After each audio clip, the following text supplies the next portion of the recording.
The logos you just saw are known all over the world.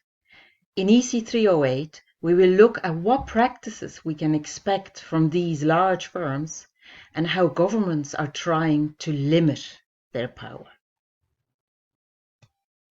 In fact, you only need to look at the newspaper headlines to see what some of these giant firms are up to.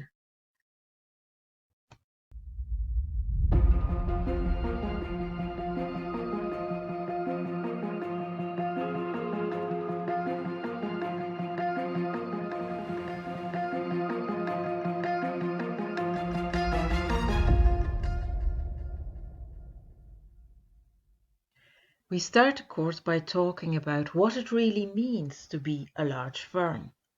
How do these firms behave? What kind of practices are they involved in? Some of these practices are downright illegal, such as collusion. Other practices need to be investigated more closely because there is a suspicion that they are unfair in the sense that these firms actually are abusing their dominant position. As such, they are a threat to competition, and competition tends to be good for welfare. Therefore, governments need to adopt rules to safeguard competition. We call this a government's competition policy or its antitrust policy. However, in a very limited number of sectors, competition is actually a bad idea, and we actually want a single large firm in those. When is this the case? This is typically the case when there are huge economies of scale and there is some kind of a network involved. In that case, the government needs to impose very strict rules on the sector and actually needs to regulate everything. Think, for instance, of the railway.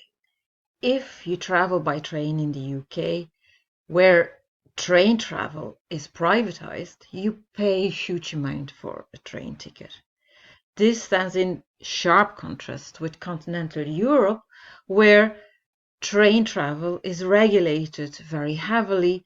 Prices there are much lower. So what can you expect if you decide to take EC308? Well, as we're dealing with individual decisions of firms, we're going to adopt a microeconomic perspective, and most of the material will be looked at as game theory applications.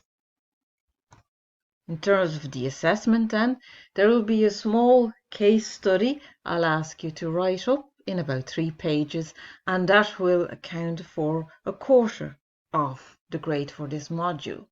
And then there will be a final written exam that accounts for the rest of the mark.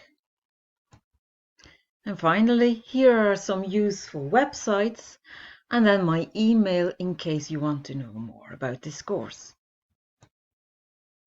So, if you'd like to know more about competition and regulation, this is the option for you.